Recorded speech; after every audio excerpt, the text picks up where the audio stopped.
And now we continue with this week's episode of the Jacquie segment. Jacquie, are you with us? I am. Jacquie, our discussion last week ended discussing season 7, episode 9 of the Clone Wars. Now it's time for episode 10. With the show now fully overlapping with the movie Return of the Sith, this episode, The Phantom Apprentice, has plenty of Easter eggs and references to other parts of the saga. We pick up where we left off, Ahsoka trapped by Darth Maul in the underbelly of Mandalore. She is standing there with her lightsabers drawn, and Darth Maul doesn't care. She's in full attack stance, and he is going round and round her, questioning her. All he wants to know is about Obi-Wan and Anakin. He's a little confused as to why Ahsoka has been put in his path. He really expected to see Obi-Wan and Anakin. That's what his plan had been all along. And he knows something is going on out in the world with Darth Sidious and the Force. He can read it in the Force. And I know that there's a variety of opinions out there as to what Maul knows about Order 66. I don't believe he knows Order 66 by name. I don't think he knows Sidious's plan. I think that he can read the Force, and this is my personal opinion. He can read the Force, and he knows things are a-stirring, things are going on. And as a result, he's trying to figure out how Ahsoka fits into this plan. He was an apprentice, a Padawan, if you will, of Sidious. She was a Padawan of Anakin Skywalker, and he's trying to figure out if somehow the two of them are meant to make a connection. As Rex comes to rescue Ahsoka from Maul, Maul disappears. After a futile chase, Ahsoka and Rex eventually lose Maul for the moment. Ahsoka asks for Obi-Wan's help. He can't back her up because he is going to be on his way, per instructions from the Jedi Council, to kill General Grievous. She asks for Anakin's assistance. And before Obi-Wan will respond, Obi-Wan asks for a moment of privacy with Ahsoka. Then Obi-Wan tells Ahsoka, well, the Jedi Council sent him to spy on the Chancellor. Ahsoka is really stunned because she immediately grasps the levels of political intricacy involved here, as well as the personal intricacies that, Palpatine had very much been Anakin's mentor since he was a very small boy. Anakin had a lot of respect for him. So she was kind of stunned that this happened. And then Obi-Wan said, yeah, Anakin's not really pleased about it. Perhaps you want to talk to him. Ahsoka is immediately just stunned. She can't believe that Obi-Wan has the cojones to ask her to speak to Anakin on behalf of the Jedi Council, asking the Jedi Council to have faith in them when, the Jedi Council didn't exactly have faith in Ahsoka when she was going through her trial and telling them she was innocent. So she is really not interested in having this discussion with Anakin. And all during this whole time is where Palpatine has Anakin alone, swaying him to the dark side. And right before the conversation ends, Obi-Wan confesses to Ahsoka, the council isn't always right. That's why I'm asking for your help.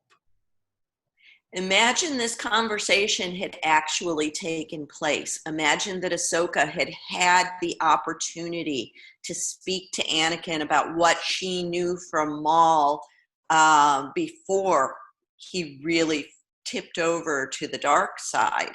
The conversation would have gone something like, Anakin, you're being manipulated by both sides. Maybe you need to take a step back and see what's going on here, see what your place in the Force really is. But as you and I both know, that was not going to happen. As as Obi-Wan and Ahsoka are talking, Rex rushes in to tell them that there's been another battle breaking out and they think it's Maul. And the thing that's kind of sad is that as Ahsoka turns back to speak to Obi-Wan, we kind of realize this is the last time that we know of that they're going to see one another. This is another relationship that's been very long-standing. Ahsoka has known Obi-Wan since she was a very small child. And this is probably the last time that she's going to see him, although I truly hope that she pops up on his show, on the Obi-Wan TV show. That would be pretty cool if they could have a couple of episode adventure. But getting back to this episode, so Ahsoka leaves Obi-Wan and rushes down to see what's going on with this battle, and she just finds a bloodbath. I mean, Maul has just gone through the clones like a hot knife through butter. You would not know the clones had been highly trained warriors the way that he just... So she also she rushes to this one clone who's pretty badly beaten up, who apologizes and says, I'm sorry, we just really couldn't stop him. I've never seen anything like it. He just went through us so fast. And he took Jacquie. And we know Jesse. Jesse's been in a lot of Clone War episodes. He's a very kind of cheerful, good-natured clone, heck of a warrior. And he's been taken by Maul so that Maul can read his mind to learn about Ahsoka Tano and to try to learn more about... Maul seems to know that what's going on involves the clones ending the Jedi line. So he wants to kind of scan Jesse's mind to see if he can learn more about Sidious's plot from him. Meanwhile, Bo goes to question Almec. She gets right to the point when pew pew, a Mandalorian puts 2 bullets into Almec, and he's laying there dying, where he confesses this was all Maul's plan to lure who we find out is the real bait, not Obi-Wan Kenobi, but Anakin Skywalker. This is where we really learn that Maul was not trying to get Obi-Wan here because he wanted his revenge for Maul, for Obi-Wan mutilating Maul. We think that this is revenge the whole time, but we learn that no, he understands Anakin's place in the Force, and he wanted him here to try to join forces with Maul. And I also thought that it was really cool that Maul has this, it's not even really a scene, it's a bite of a scene, where he has a meeting with all of the crime syndicate bosses. You see little characters in there that you see from other movies. You see Dryden Voss from the Solo movie, and he tells them all to go into hiding. It's also interesting that when he then turns to speak to the Mandalorians, he says something about Mandalorians don't hide in gutters, because that's what the Mandalorians also said during The Mandalorian. They said something like, why does this guy get to go out and be a bounty hunter while we're all trapped in the gutters like rats? But back to the crime syndicate, during his time where he's trying to bring down Darth Sidious, Maul had amassed a great deal of power with these crime syndicates.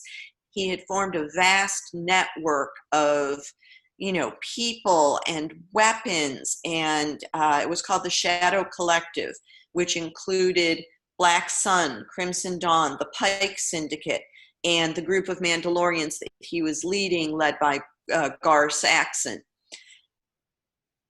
Maul also comes to realize he had thought that he and Dooku had a much bigger place in Sidious's plans.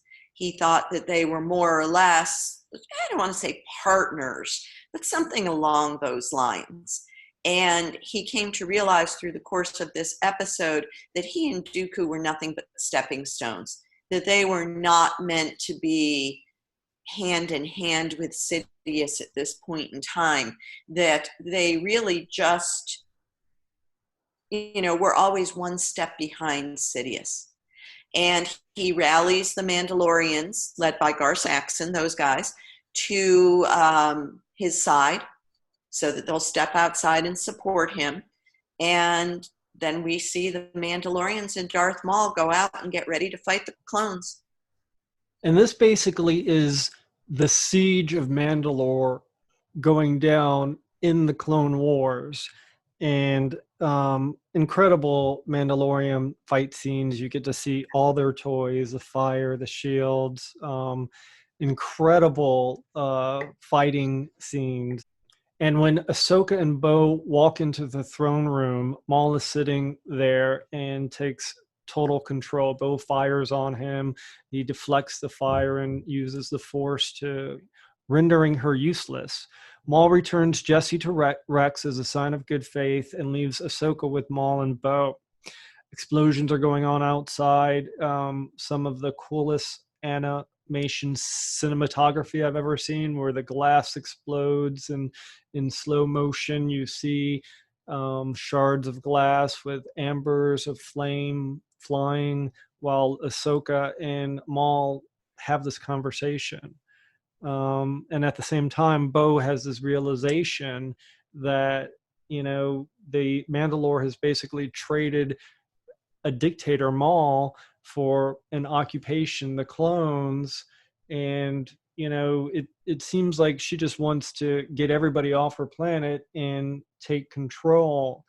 And I think it's very interesting because there's kind of a gap from that moment.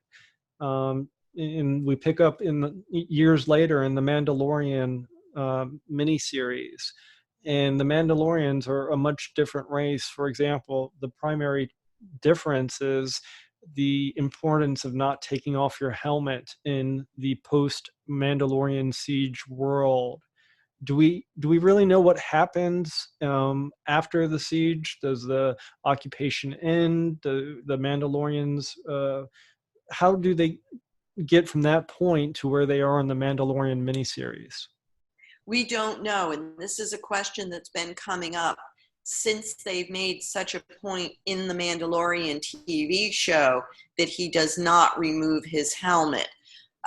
Because we had seen in Rebels where the Mandalorians took off their helmets a lot. We had seen in Clone Wars where the Mandalorians freely removed their helmets. They were walking around Mandalore helmetless. So we don't know. We have a big gap in Mandalorian history. And I don't know at what point in the Star Wars universe and saga that they decided that Mandalore was going to have this much importance. But Mandalore has become, that whole plot has become just, it's taken on a life of its own. We don't know what the difference is, why whatever happened, that they are basically living in the sewers and they don't remove their helmets during The Mandalorian, whereas during Rebels and Clone Wars, they lived without their helmets very freely. And we're all very curious to find out. So as they're in the throne room, once all these explosions start happening outside, Bo needs to get outside and deal with the siege of Mandalore. So Bo-Katan leaves, Rex leaves, and Ahsoka and Maul are left to themselves. Maul really starts using the information he got from Jesse's brain to pick at Ahsoka. You left the Jedi Order. You were released from the Jedi Order. You were fired from the Jedi Order. No, I voluntarily left the Order. But you left the Order because of their hypocrisy. You left the Order because you discovered things were not what you thought they were in the Jedi Order. And she doesn't really want to talk about that. She doesn't really want to go back and deal with that. She just wants to capture Maul. So they fight a little, they talk a little, they fight a little, they talk a little. And Maul is getting more and more wound up. he notices that she is not grasping what he's telling her, that this momentous occasion, this big event is coming up. And she's not grasping that the Jedi are already gone, that the government is already gone, that law and order is already gone. She is still hanging on to the old ways, as Kylo Ren would have put it. And she doesn't understand that the time of the Jedi has passed and they cannot defeat Sidious, that Sidious has control. He's lived long in the shadows, and now he's coming forth. The Jedi just cannot defeat Sidious. And then Maul takes it one step too far. They start talking about Anakin Skywalker, and Maul says he's the key to everything. And Ahsoka asks why, because he's going to bring balance to the Force. And Maul tells her no, because he's been groomed to destroy everything. Maul responds, apparently the Padawan needs one last lesson. And this leads to one of the most epic lightsaber fights I have ever seen, live action or animated. It's an amazing fight scene. It really is. And it brings us back to Empire Strikes Back. It brings us back to the battle between Darth Vader and Luke. Darth Vader really didn't want to kill Luke.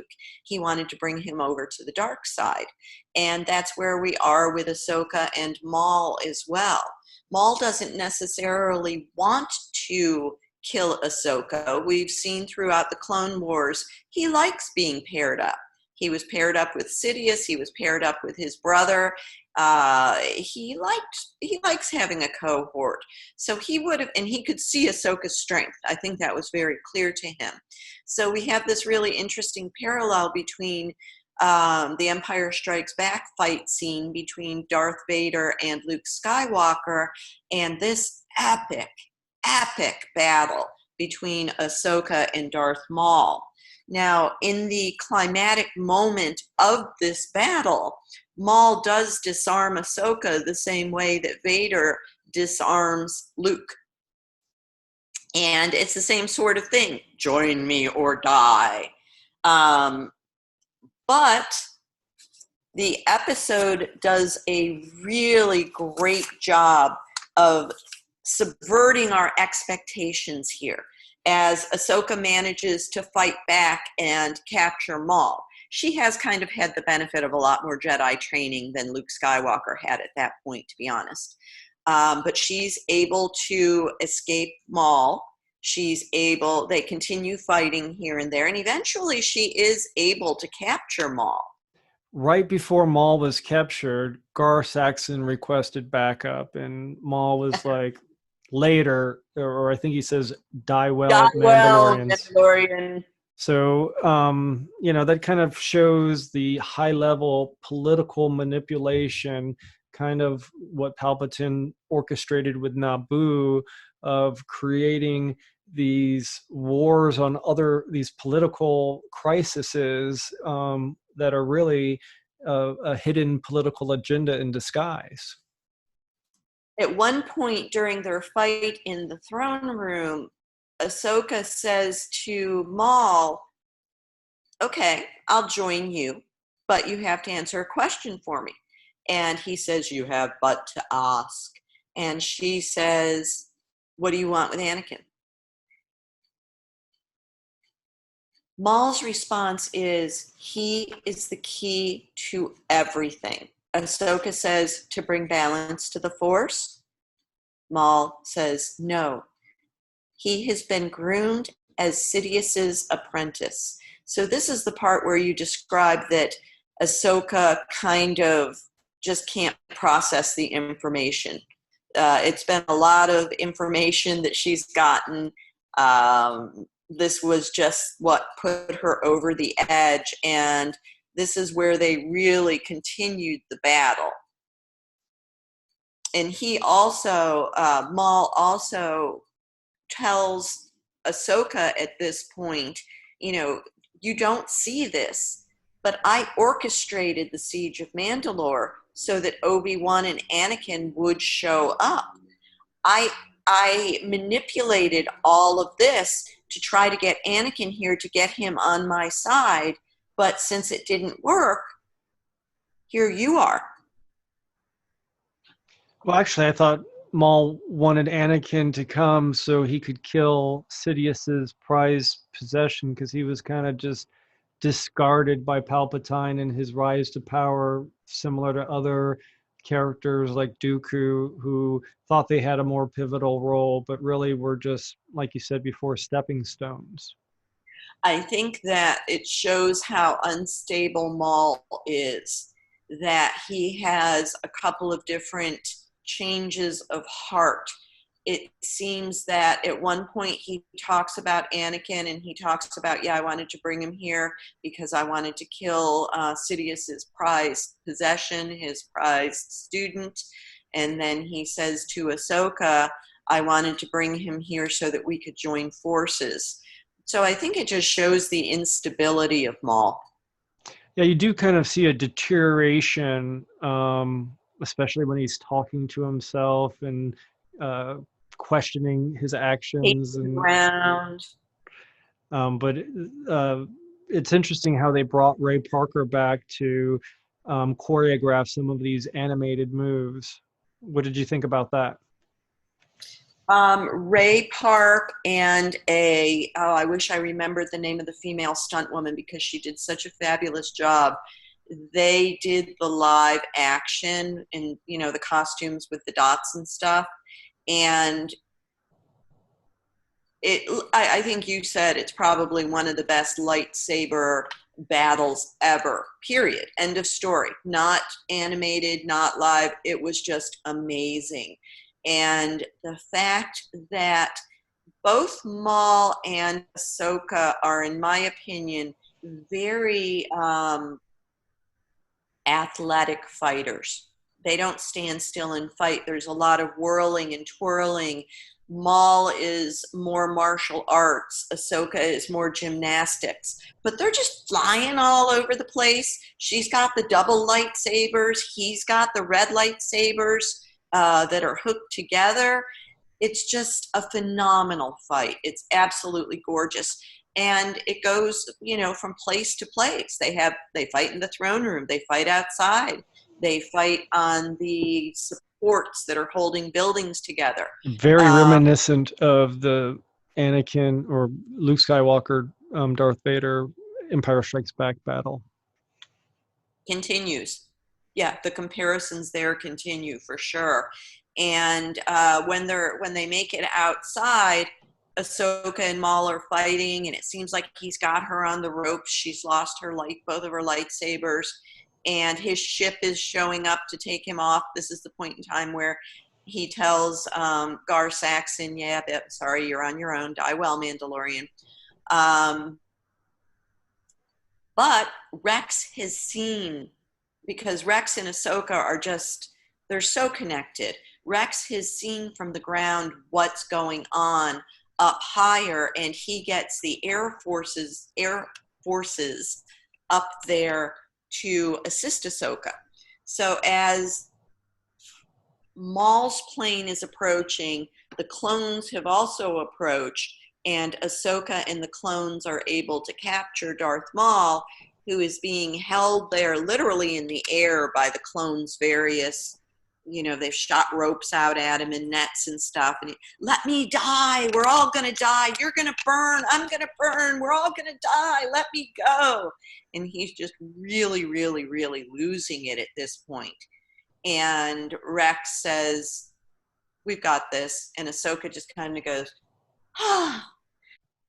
There are two important things from the episode that I would like to point out. One of them is that at some point, Ahsoka just stops telling the clones, don't call me commander. I'm not a commander. At some point, she just stops and accepts it. She falls into that fighting mode with the clones, and, she just accepts that she's back where she was, even though she's not. If you've already seen the last couple of episodes, you know that it's important that it shows how much Ahsoka loves the clones. She is devoted to the clones. She is fully caught up in her leadership of the clones.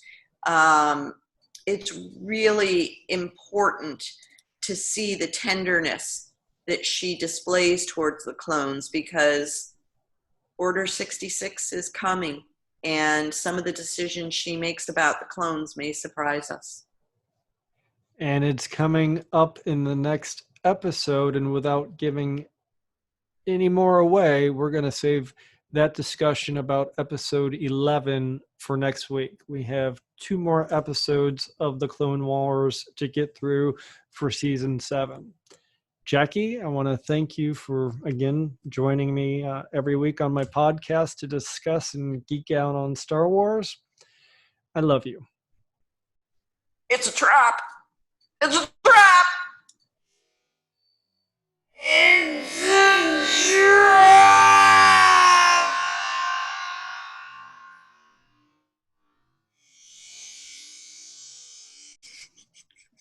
That's going to bring this edition of Eddie's podcast to a close. If you'd like to subscribe to the podcast, go to eddiepodcast.com. I'd like to thank my special guest, Bob Walter, president of the Joseph Campbell Foundation, for that great interview. I'd also like to thank Jacquie for her discussion of the Clone Wars. Join me next week, where my guest will be these guys. Hey, you, it's time to get off Facebook and stop arguing and watch something cool. So tune in Friday for the Ink Edition with me, Pooch, and me, Scott, for a really cool podcast with Scott White and Pooch from Altered State Tattoos, the Ink Edition. Hope to see you next week, and do something that matters.